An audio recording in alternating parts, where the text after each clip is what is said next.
आज का जो लेक्चर है वो आज जो हम डिस्कस करेंगे वो कल जो हम डिस्कस कर रहे थे संघवाद फेडरल से रिलेटेड जो मुद्दा था उसी का ये अगला पार्ट है। वो वीडियो को अचानक रोकना पड़ा किसी कारणवश, तो ये यहाँ तक हम लोग क्वेश्चन 11 तक डिस्कस कर रहे थे, तो उसी में ये अगला वीडियो है, यानी वो था मेन से related lecture number 4। Lecture number 4 का ये पार्ट सेकेंड है, ठीक है। अब जैसे देखिए, अब मैं वीडियो क्या करता हूँ कि एक ही साथ कंबाइन ना करके अलग अलग डाल देता हूँ कि लेक्चर 4 का ये सेकंड है, ये फर्स्ट है, क्योंकि उसमें कट कॉपी पेस्ट करने में बहुत टाइम लगती है, उसको एडिटिंग करो फिर वो करो, तो उतना अगर समझाना है हमें, डिस्कस ही करनी है कॉन्सेप्ट, तो वो वीडियो खत्म हुआ, आप इसको देख ले, ठीक है। तो क्वेश्चन क्या कह रहा है कि राष्ट्र की एकता और अखंडता बनाए रखने के लिए भारतीय संविधान केंद्रीयकरण करने की प्रवृत्ति प्रदर्शित करता है, ठीक है। जैसे महामारी अधिनियम 1897, आपदा प्रबंधन अधिनियम 2005 तथा हाल में पारित किए गए कृषि क्षेत्र के अधिनियमों के परिप्रेक्ष्य में सुस्पष्ट कीजिए। यानी ये कुछ ऐसे संविधान जो है प्रोविज़न करता है जो सशक्त केंद्र यानी केंद्रीयकरण है, यानी केंद्र के पक्ष में झुका हुआ है। क्यों? क्योंकि ताकि वो राष्ट्र की एकता और अखंडता मेंटेन किया जा सके, इसके संदर्भ में बताना है, ठीक है।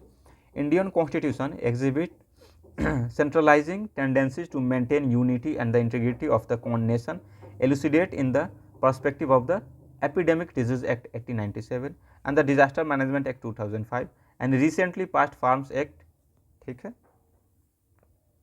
अब आगे देखते हैं, क्वेश्चन 2021 में पूछा हुआ है 3 नंबर, भारत के 14वें वित्त आयोग की संस्तुतियों ने राज्यों को अपनी राजकोषीय स्थिति सुधारने में कैसे सक्षम किया है, ठीक है। यानी 14वें वित्त आयोग की सिफारिश पूछ रहा है और राज्यों को अपनी राजकोषीय स्थिति सुधारने में उसकी सिफारिश क्या थी वो बताया, ठीक है। How have the recommendations of the 14th finance commission of Indian enabled the states to improve their physical position, ठीक है। अब एक राज्य विशेष के अंदर प्रथम सूचना रिपोर्ट यानी FIR, ठीक है, फर्स्ट इंफॉर्मेशन रिपोर्ट दायर करने तथा जांच करने, FIR दायर करने तथा जांच करने कि केंद्रीय अन्वेषण ब्यूरो यानी CBI के क्षेत्राधिकार पर कई राज्य प्रश्न उठा रहे हैं। यानी एक राज्य विशेष, मान लेते हैं कोई राज्य है जैसे पश्चिम बंगाल के अंदर जो है, प्रथम FIR दायर करने और जांच करने के CBI के क्षेत्राधिकार पर कई राज्य प्रश्न उठा रहे हैं। हालांकि CBI जांच के लिए राज्यों द्वारा सहमति को रोके रखने की शक्ति ऐतिहासिक नहीं है।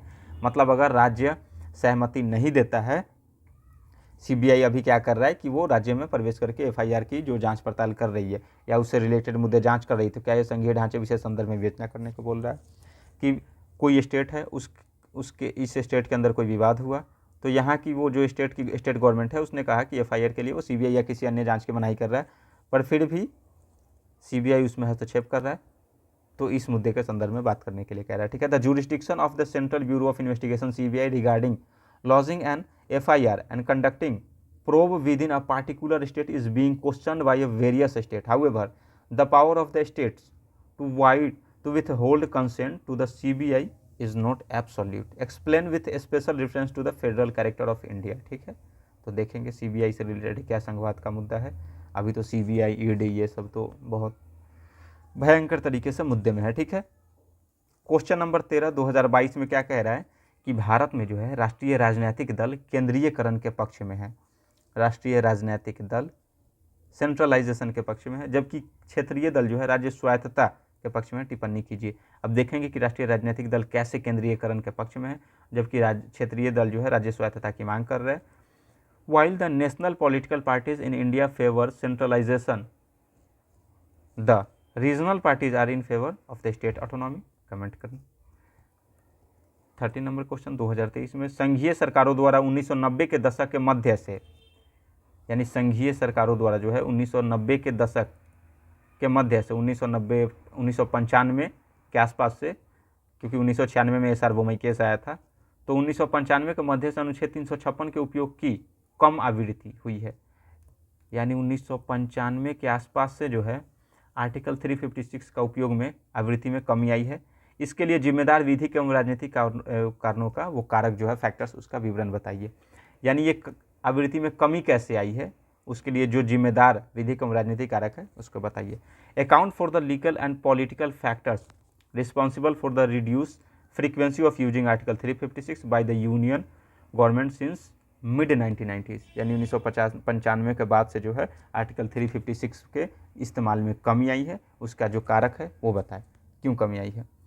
2023 क्वेश्चन नंबर 15, 101वें संविधान संशोधन जीएसटी से रिलेटेड अधिनियम का महत्व बताना है। यह किस हद तक संघवाद के समावेशी भावना को दर्शाता है, यानी इंक्लूसिव। ठीक है। Explain the significance of the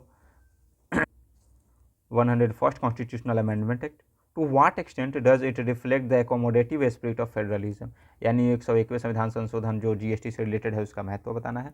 और ये संघवाद की समावेशी भावना यानी कैसे राज्य और संघ एक साथ मिलकर कार्य करेंगे उसकी भावना को क्या दर्शाता है, बताइए। संविधान 101वां संशोधन 2016 फिर पूछ रहा है। प्रमुख अभिलक्षण बताइए, यानी उसका कैरेक्टर क्या है, विशेषताएं क्या है वो बताइए। क्या आप समझते हैं कि यह करों के सोपानिक प्रभाव को समाप्त करने में और माल तथा सेवाओं के लिए साझा राष्ट्रीय बाजार उपलब्ध करने में काफ़ी प्रभावकारी रहा है, यानी करों के सोपानिक प्रभाव यानी डबल कर, जैसे एक प्रोडक्ट का उत्पादन यहाँ हुआ तो यहाँ भी कर आया, फिर मार्केट में आया तो वहाँ भी कर लगा, फिर उसको बेचा गया, किसी दुकान के पास गया तो वहाँ भी कर लगाया। तो करों के सोपानिक प्रभाव मतलब टैक्स पे टैक्स लगे जा रहा है, डबल टैक्सेशन लग रही है, ट्रिपल लग रही है। तो क्या करों के सोपानिक प्रभाव को समाप्त किया है और माल तथा सेवाओं के लिए यानी गुड्स एंड सर्विस के लिए जो है एक राष्ट्रीय बाजार उपलब्ध करवाया है। तो इसके संदर्भ में बात करेंगे हम। क्वेश्चन नंबर 13 कह रहा है केंद्र सरकार ने केंद्र राज्य संबंधों के क्षेत्र में, ठीक है, हाल ही में क्या बदलाव किए हैं। केंद्र सरकार ने केंद्र राज्य संबंधों के क्षेत्र में हाल में जो बदलाव किए हैं वो क्या है। संघवाद को मजबूत करने के लिए, ठीक है, यानी संघवाद को मजबूत करने के लिए केंद्र तथा राज्यों के बीच विश्वास पैदा करने के लिए उपाय बताइए आप। ठीक है, 250 वर्ड्स में लिखना। 2024 में पूछा था।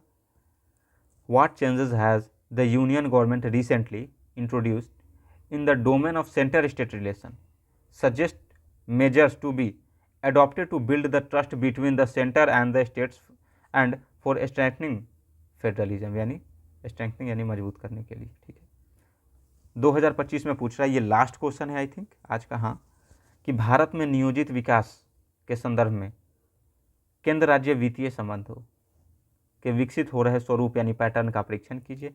यानी नियोजित विकास के संबंध जो है केंद्र राज्य वित्तीय संबंधों का जो क्या पैटर्न अभी डेवलप हुआ है उसको बताना है।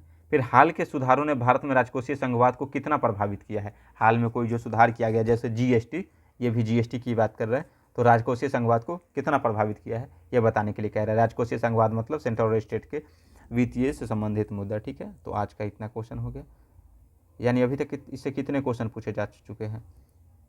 तो 1 2 3 4 5 6 7 8 9 10 11 12 13 14 15 16 17, यानी डायरेक्ट रूप से 17 क्वेश्चन पूछा है 2025 तक के, यानी संघवाद से। तो आप समझ लो कि संघवाद कितना मोस्ट वीवीआई टॉपिक है। इसकी 1 पेजर या 2 पेजर नोट्स बिल्कुल होनी ही चाहिए।